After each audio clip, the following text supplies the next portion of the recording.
Sejam muito bem-vindos a mais um episódio do Bloco Podcast. Eu sou o Hugo Quinteiro. Você me encontra no X por @Hugo_Quinteiro.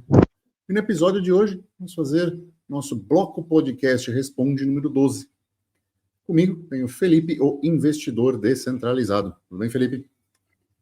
Bom, tudo tranquilo. Mais uma vez, você me encontra no Twitter, no @investidordesk, DSC, porque não coube descentralizado.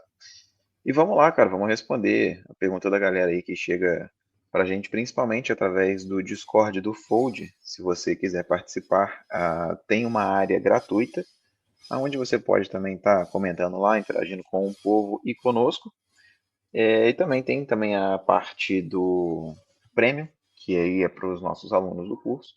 E todo mundo que foi de alguma forma aluno nosso está lá também, que a gente tem algumas discussões que são um pouco mais embasadas Sim. para quem já participou, né, das aulas e tudo mais.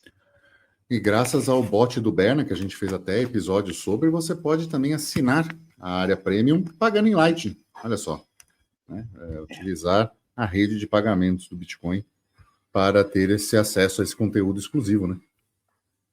Isso é Exatamente. bem importante, a gente incentiva o uso do Bitcoin. Cara, primeira pergunta, qual seria a grande vantagem de ter Bitcoin sem KYC? Se para grandes compras seria necessário comprovar a origem desse Bitcoin? Porra, é uma pergunta que dá um episódio inteiro, né? Pois é. Tá, vamos por partes, né? Por que seria interessante ter Bitcoin sem KYC? E a segunda parte, grandes compras que exigem KYC no Bitcoin. Eu prefiro começar pela segunda parte, que é de onde que esse cara tirou que para grandes compras eu preciso ter KYC no Bitcoin? Bom Porque ponto. eu não sei, porque eu nunca tentei comprar uma casa com Bitcoin, mas mesmo que eu tentasse comprar uma casa ou algum carro, por exemplo, a gente já viu algumas notícias onde, sei lá, acho que a Ferrari, a Lamborghini aceitava Bitcoin em algum país fora do Brasil. A partir do momento que você chega na concessionária para fazer uma compra grande com aquele Bitcoin, né, que você vai estar em mãos e tudo mais, o que que vai acontecer? A empresa vai receber aquele dinheiro de você, o Bitcoin, né, e vai fazer a venda para você. O que faz essa pessoa achar que exige KYC para esse tipo de compra? Não existe. Nunca exigiu. Por quê? Quando você vai em algum lugar comprar um carro, comprar uma casa ou comprar uma moto, e você chega lá e você tem e fala assim: eu vou comprar no Pix, eu vou comprar não sei o quê. Ninguém exige o seu comprovante de imposto de renda. Ninguém exige uma documentação hábil do quanto que você ganha. Ninguém exige, tá, quais são os nomes das suas empresas. Não existe esse negócio. Então, essa ideia de que uma compra grande com Bitcoin exige KYC, não é esse o caso. Imagina-se que o dinheiro que vem daquela pessoa que está fazendo o pagamento, que o Bitcoin seja daquela pessoa. Então, assim, o KYC está aí, mas que eles vão exigir que você comprove que todas as UTXOs que você tem na sua carteira são de fato suas, porque você comprou no mercado Bitcoin, por exemplo. Cara, isso é totalmente descabido, burocrático, não acontece, não existe e não tem por que existir. Então, assim, a primeira parte da pergunta já se resolve aí. Com certeza. É, Tem o que um essa pessoa. detalhe interessante, que é só um pequeno parênteses. Né? Eu vendi recentemente um imóvel no dinheiro. Os caras pagaram no dinheiro. Então, Entendeu? Assim, ninguém pediu, sabe? Não teve grandes explicações, não. Então é assim, só fazendo esse pequeno parênteses para chegar num ponto que não. Olha como a narrativa já se perpetuou na cabeça das pessoas, que até as pessoas cripto estão já imaginando que pagar com Bitcoin ou criptomoedas vai gerar uma necessidade de explicação maior do que pagar com dinheiro fiduciário, né? Essa narrativa já se entrou no senso comum e é muito perigoso, né? assim, já fez o trabalho de desinformação necessário, né? Já foi feito esse trabalho. Sim, sim, exatamente. Aí foi realmente, né, essa existe uma falta de consenso, né, na comunidade, e isso aí é um dos exemplos, né, que fica essa desinformação, né? Mas, enfim, a gente segue lutando para combatê-la. Sim. Continuando ainda assim na mesma pergunta, né? Quais as vantagens de você ter um Bitcoin sem KYC, né? Tendo em vista isso. Ela meio que se responde a partir do momento que você entende que não existe esse KYC para compras. Que isso é assim, é uma ideia retirada da cabeça da pessoa que pergunta. Na verdade, não tirou da cabeça da pessoa que pergunta, né? Eu sei muito bem de onde que veio essa indagação, porque são pessoas que falam isso para fins de reforçar a narrativa naquele momento que vale a pena fazer essa narrativa, né? É mais ou menos isso. Mas, enfim, quais são os benefícios de você ter um Bitcoin sem KYC? Quem é aluno nosso no Fold sabe que você consegue ter uma elisão fiscal muito eficiente tendo tanto Bitcoin sem KYC declarados ou não. É uma estratégia muito mais complexa, maior, então, assim, não carece de falar aqui agora. Mas, tanto com quanto o sem, tem motivos bons de você tê-lo. Falando do Bitcoin sem KYC, é importante primeiro porque, né, a gente vê todo ano, parece que está previsto no calendário da Receita Federal, vazamento de dados. Então, quando você tem é sério, né? Quando você tem Bitcoin declarado com KYC, eu entendo com KYC por declarado, né? Mas se não for também, eu vou abordar as duas teses.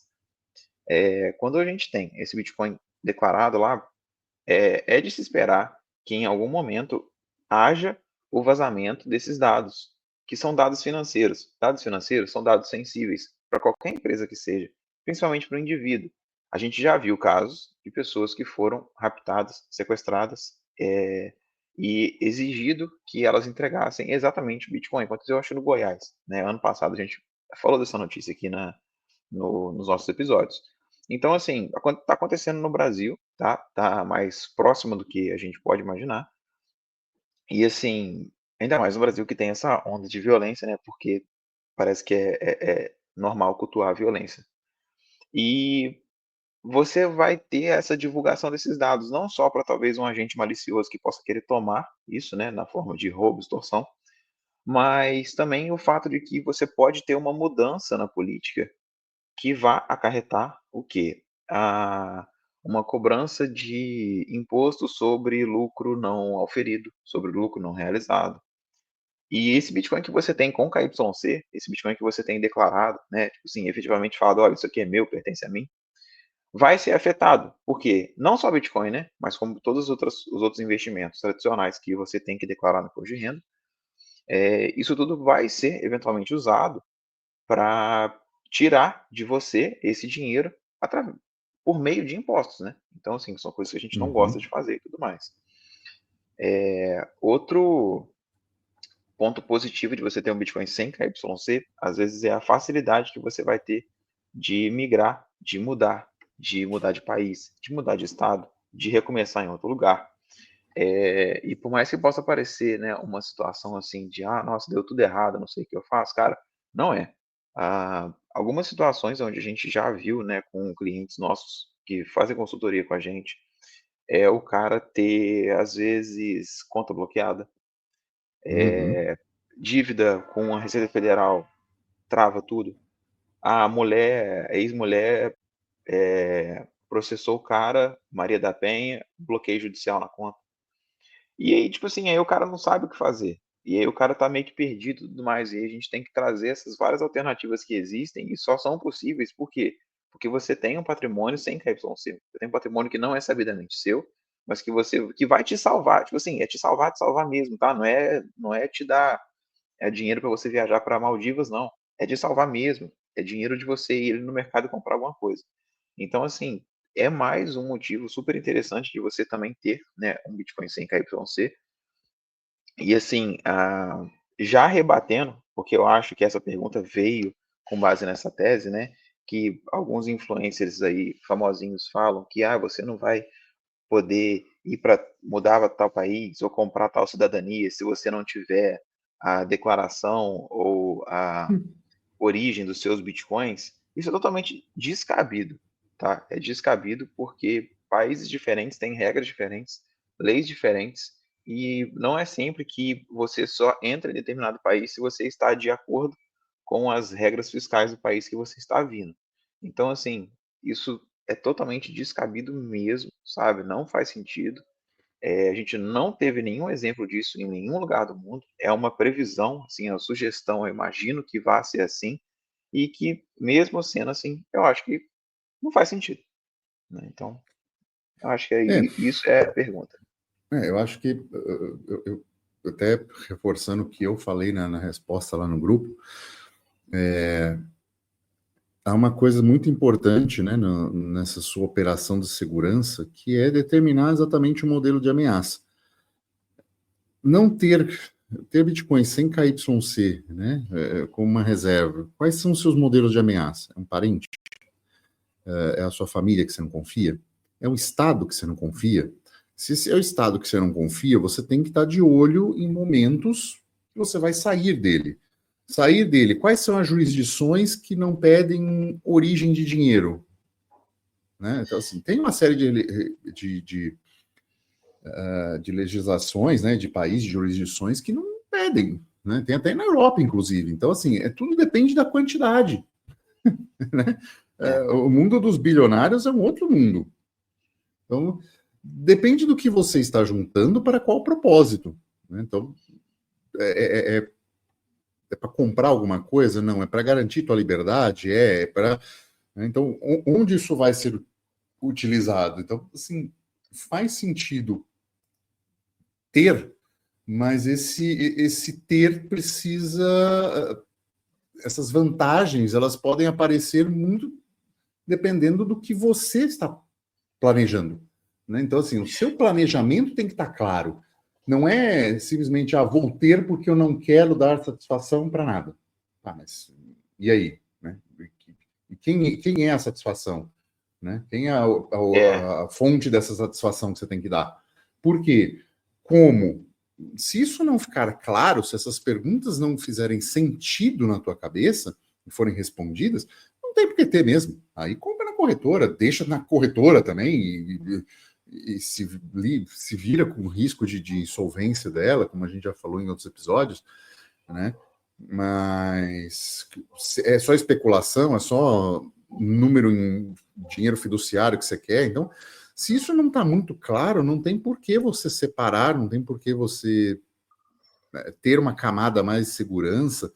Não tem. Então, primeiro precisa ficar claro por que você quer essa camada de segurança, para depois você ver estas grandes vantagens. É uma grande vantagem dentro de um OPSEC, né, de uma operação de segurança. exatamente, assim, eu acho que são tantas as variáveis que você não consegue explicar todas elas, talvez assim, num episódio que seja. É mais ou menos o lance do curso, né? Tipo assim, a ideia é você conseguir abordar todo mundo. E isso demora, né? Tipo assim, é uma carga muito grande de informação e tudo mais, porque cada pessoa tem a sua realidade, né? E tem muita coisa a ser avaliada. Não é uma resposta simplista, sabe? Uhum. Não é aquela coisa tipo assim, não, é só você fazer a Tails com Electron, sabe? Cara, não, porra, não mesmo, sabe? Não é assim que funciona no mundo real.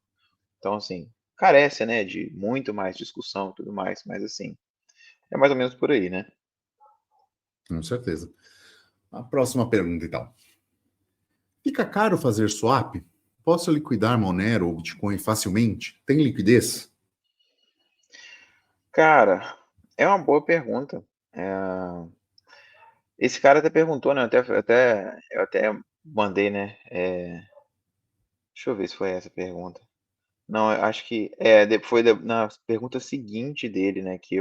Uhum. Que eu tinha indicado a Sovereign, né? Então vamos não falar da Sovereign agora, porque não vem ao caso. Fica caro fazer swap. Posso liquidar o Monero ou Bitcoin facilmente? Tem liquidez. Olha, vamos lá. Depende do serviço que você vai usar, né? Você pode sim fazer esse swap. Swap seria você pegar uma cripto e trocar por outra cripto. No caso aqui, o cara ele quer vender Monero e receber Bitcoin. Tem como fazer? Sim. A gente faz isso através do que a gente chama de swap. A swap existem várias formas de você fazer. Você pode fazer isso em corretoras, né? Por exemplo, você entra lá na Binance e você tem, por exemplo, Monero. E a Binance não aceita mais Monero, então é só um exemplo. Você tem Monero lá, e aí você vai lá e tem a opção, acho que converter. E aí você converte para Bitcoin e tudo mais. Tem liquidez? Tem liquidez. Você pode fazer isso também, não só numa corretora centralizada, né, como em ferramentas que são mais descentralizadas. Não são DEXs, por assim dizer, né, mas são as corretoras mais descentralizadas, assim.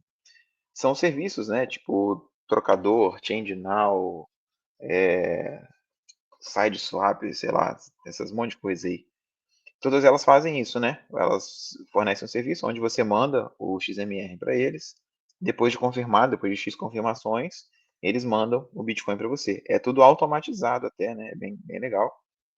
Mas tem que confiar no serviço, né? Porque eu já vi caso, né, como essas plataformas de swap, algumas delas, né, já foram meio que cooptadas, dependendo da fonte do Bitcoin, por exemplo, que pode ser marcado, né?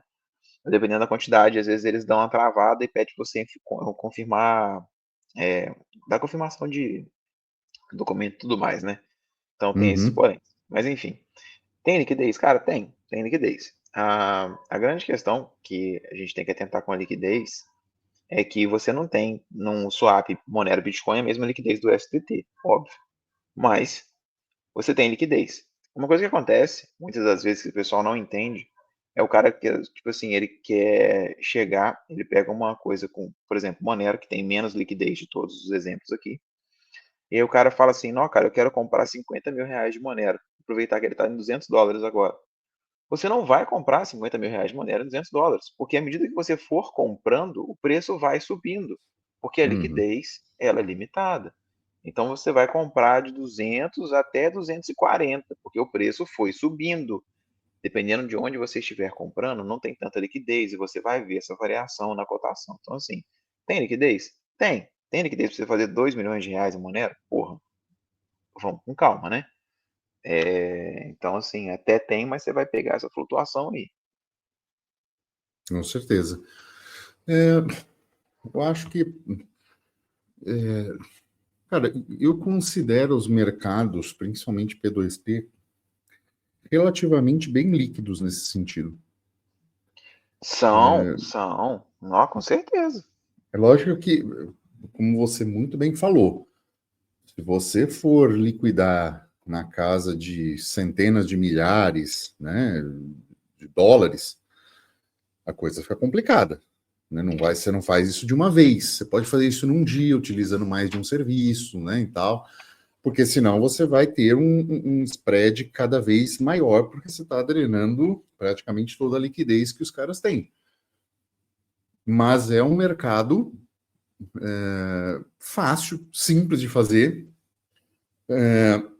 muito mais simples que o ouro, por exemplo, físico, onde você tem que ter entrega do ouro, verificação do ouro, né? Então, assim, se a gente tá pensando em alternativas de dinheiro, né? Eu coloco o ouro nesse mesmo, ou os metais preciosos nessa mesma bagagem, né? Então, prata, ouro, enfim, coloco isso tudo no mesmo balaio. Eu considero o mercado cripto, especialmente no P2P, muito mais líquido e muito mais simples de ser feito.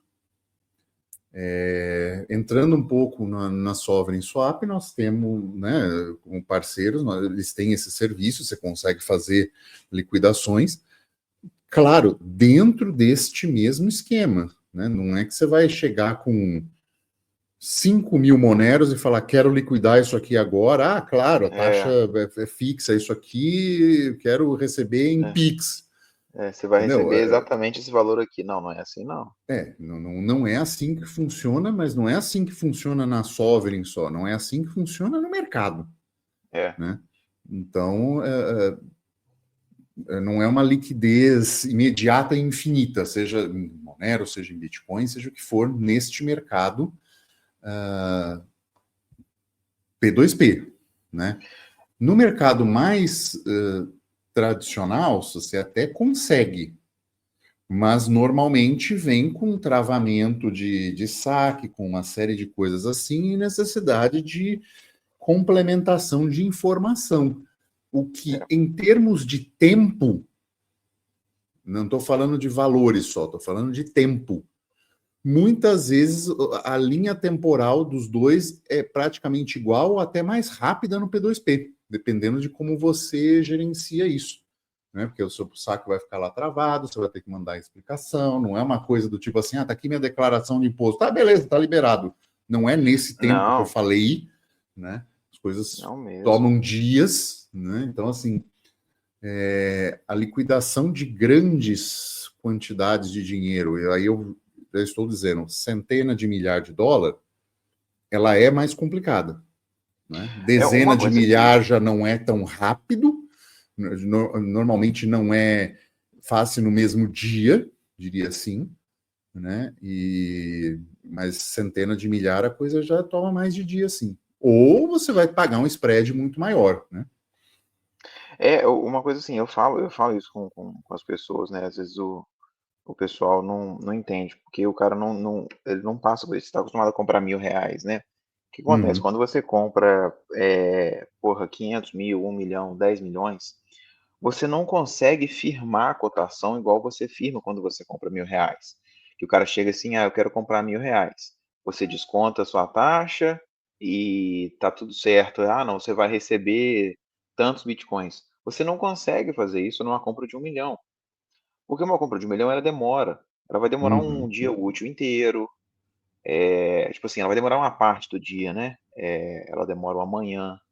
Ah, eu quero uma compra de 10 milhões de reais Bitcoin, sem KYC. Cara, isso vai demorar um dia útil inteiro. Tem que ser um dia de banco funcionando, porque, porra, vai mexer com o banco.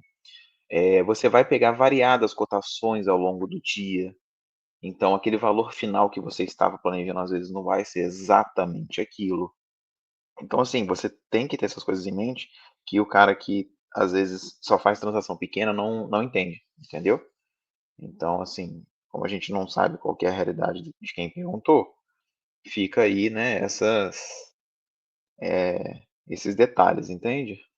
com certeza. Deixamos bem claro aí para que, que há liquidez, há uma boa liquidez, mas, assim como todo mercado, os valores, né, são uma situação a ser considerada. É. Cara, uma pergunta bem simples, mas ao mesmo tempo complexa. Uma dúvida: existe carteira sem KYC? Cara, é uma dúvida iniciante, Uhum, mas é muito legal que essa dúvida tenha vindo. Às vezes ela chega mesmo, né? Porque ela traz à tona uma questão que às vezes quem ouve e fala assim, não, que trouxa, claro que tem. Ele não sabe explicar por que que tem. Então, é, assim, é interessante a gente falar, né? Esse negócio. Vamos lá. Existe carteira sem KYC? Olha, existe. Existem carteiras com e carteiras sem KYC. O que a pessoa tem que entender é o seguinte, que a carteira, né, de Bitcoin, de USDT, Ethereum, ela nada mais é do que uma interface entre você e a blockchain. Essa carteira, ela não é como se fosse uma conta que você faz num banco que permite com que você use Pix. A blockchain funciona de uma forma completamente diferente do mercado financeiro tradicional e é muito importante você entender isso. A carteira é só um aplicativo, um programa que vai permitir com que você gerencie o dinheiro que você tem naquela blockchain. E aí a gente começa a entrar nas diferenças de carteiras, né? Tem as hardware wallets, tem as cold wallets, tem as hot wallets, né? Tem tudo. Vários tipos, várias marcas, vários fornecedores, etc. O que que acontece? Algumas carteiras, elas de fato são feitas com KYC. São carteiras que são atreladas a uma identidade, que você vai ver em alguns poucos casos, que é tipo assim, carteira da Coinbase, que aí você tem a, a conta na Coinbase, e aí eles te dão a carteira que te dá as palavrinhas lá, só que eles sabem que é aquela carteira é daquela pessoa. Existem algumas carteiras que são custodiais, que ela nem te dá as palavrinhas, e ela está atrelada aos seus dados pessoais e tudo mais. Então, assim, existem carteiras com KYC, sim, existem. A maior parte das carteiras é sem KYC, com ressalvas. Por quê?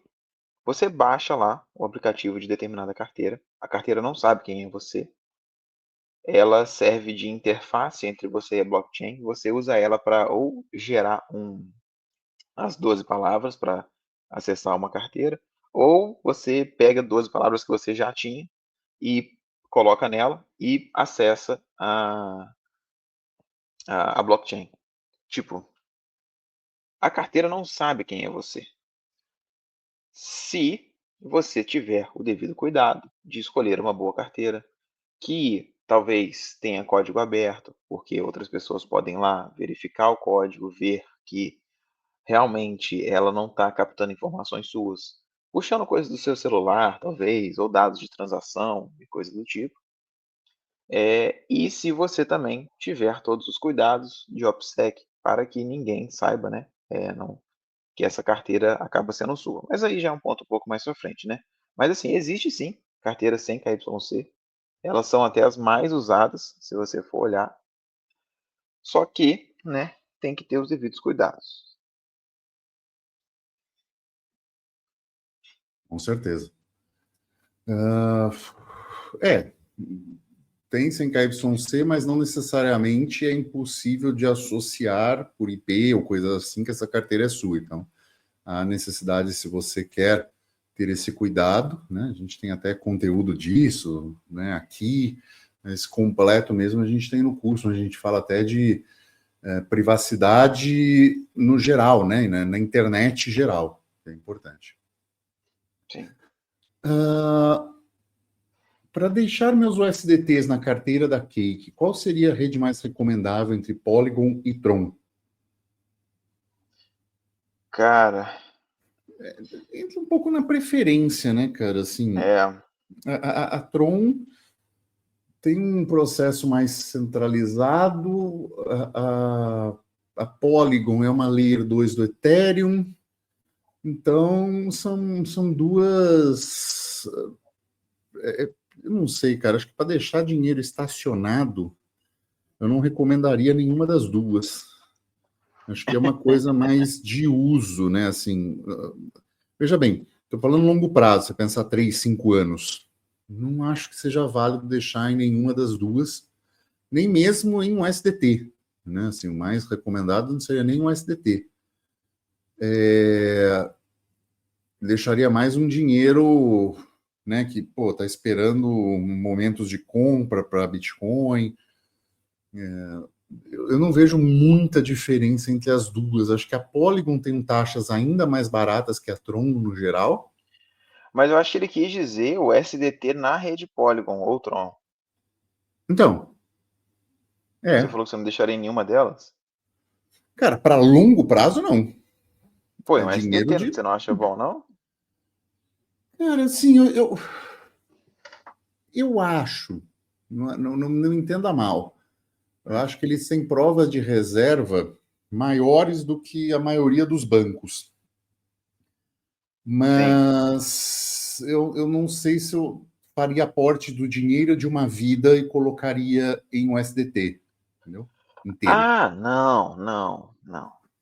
Não Não, mesmo. é isso, assim. Eu colocaria um dinheiro para 2 anos, cara, colocaria o dinheiro que seria parte do investimento, ou seja, por exemplo, está no momento de próxima de alta histórica do Bitcoin. Não é em geral, não é um bom momento de compra de Bitcoin. Então, pensando no hold em longo prazo, pode ser um momento bom para dolarizar, ou seja, você está em real e quer dolarizar. Legal, faz isso um SDT. Mas tenha em mente que esse USDT, em algum momento futuro, num momento mais favorável para a compra de Bitcoin, ele vira Bitcoin.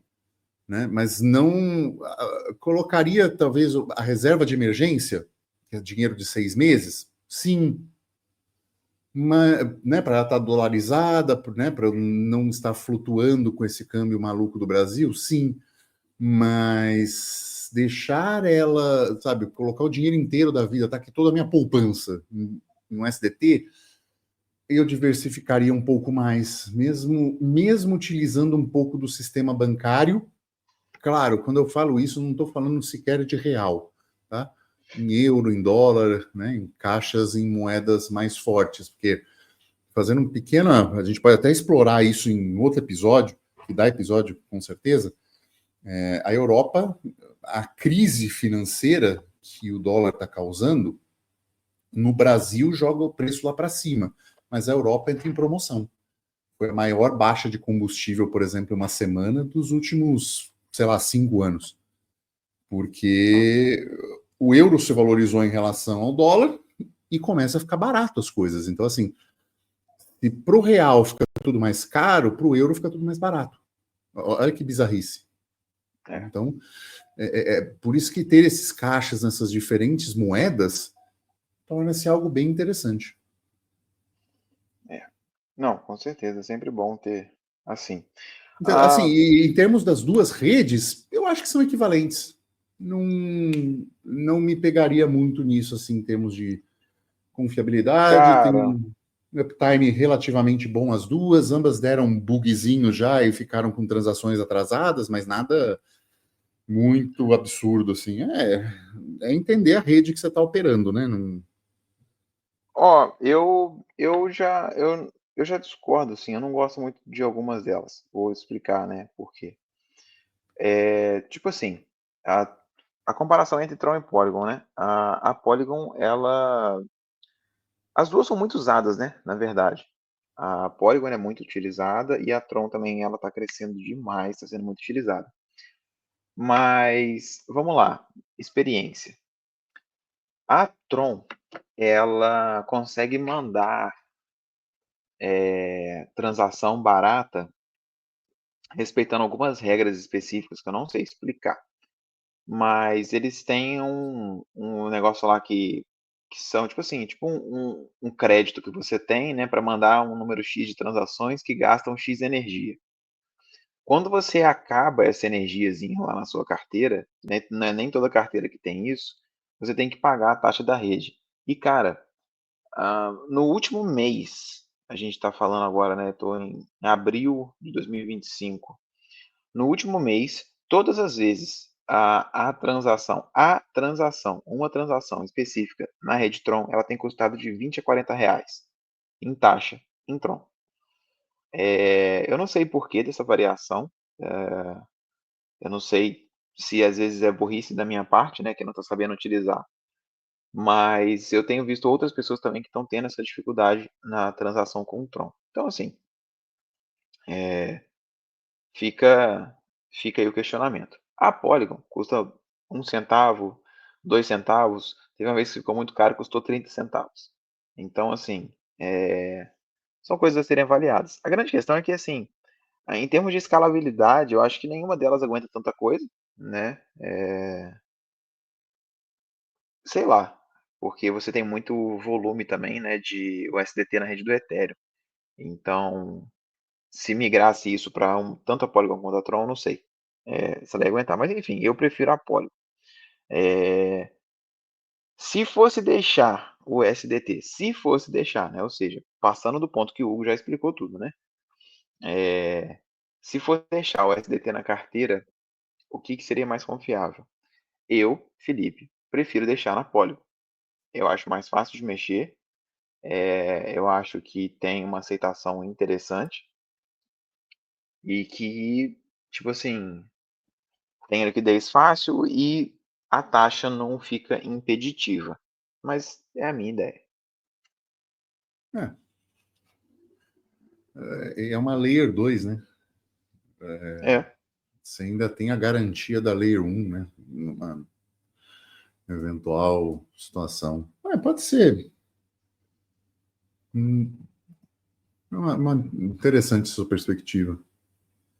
né? Acho que a última pergunta. Cara, se eu comprar Bitcoin com eles, no caso, era Sovereign Swap, né? E usar um cartão de crédito pré-pago em Bitcoin sem KYC, será que dá BO com a Receita? Ah, Só começando a pergunta, né? Essa é o tipo da pergunta que não está claro o modelo de ameaça. Você precisa determinar esse modelo melhor, né? Você está olhando a ferramenta e perguntando se o modelo de ameaça tem acesso a isso quando você tinha que centrar a sua pergunta no modelo de ameaça e até onde ele enxerga. Né? Acho que começa por aí. Mas, vamos lá, Felipe. cara, é complicado, né? Porque, assim, é o que o Hugo falou. A gente parte do princípio, né? Quando a gente lê essa pergunta, que a questão do cara talvez apenas é não aparecer, né? Como sendo uma pessoa que está gastando no radar. Pô, maravilha. Dar BO com a Receita é muito complexo, porque Uhum. não que isso aí que você está sugerindo não funcione, funciona. Só que às vezes o cara ele vem para você e pergunta assim: ô, e se eu comprar Bitcoin na Sovereign e mandar para o meu cartão da Redot Pay, tá tranquilo com a Receita? Não vou cair na malha fina? Aí, cara, você vai olhar, a declaração do cara tá errada, o cara tá movimentando um monte de dinheiro num monte de negócio, o cara tem, sei lá, um monte de terreno que ele botou na declaração esse ano. Tipo assim, aí tem um monte de coisa errada, e aí o cara te pergunta, faz uma pergunta capciosa, né, para você falar com ele, tipo assim, não, tá tranquilo, isso aí não vai dar nada, e depois ele querer falar, tipo assim, esse cartãozinho que eu usei da Redot Pay aqui me jogou na malha fina, sendo que o cara tem um porrilhão de coisa errada. Então, assim, da BO com a Receita não vai depender de muito mais coisa do que só isso. Se a gente for olhar pura e unicamente essa ideia, né, ela é uma das estratégias que a gente apresenta no curso. Ela é interessante. Você pode pegar, você compra com a Sovereign Swap lá, por exemplo, né, e compra o Bitcoin com eles, ou assim, o SDT, eu acho que é mais fácil, eu acho que a Redot Pay aceita o SDT em várias redes, né, tem mais liquidez e tudo mais, não tem a volatilidade. E aí você manda para o seu cartão, seja da Off-Ramp, seja da Redot Pay, e você passa esse cartão. É interessante? Primeiro porque a compra está sendo feita sem KYC, né? A primeira compra, a compra da cripto, né? Você está comprando na Sovereign Swap. Segundamente, você está abastecendo um cartão que ele é de débito, por mais que você faça o pagamento no crédito, né? Na maquininha, você tem Uhum. que pedir para a mulherzinha colocar lá crédito. É um cartão de débito, você tem que ter saldo nele para ele passar.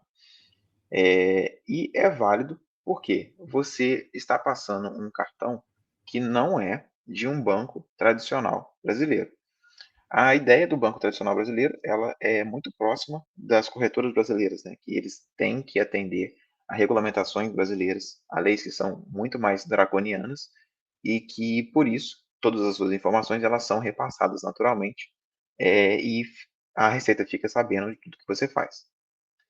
Quando você usa esse cartão de fora, um da Redot Pay, um da Off-Ramp, por exemplo, que são cartões sediados para lá de Bagdá, Hong Kong, umas paradas assim, e países que não têm esses tratados, né, de um livre trânsito de informações fiscais entre Brasil e lá, você, mesmo fazendo um cartão com KYC, aonde as transações que são feitas ficam registradas, você não tem esse informe sendo feito para a Receita Federal.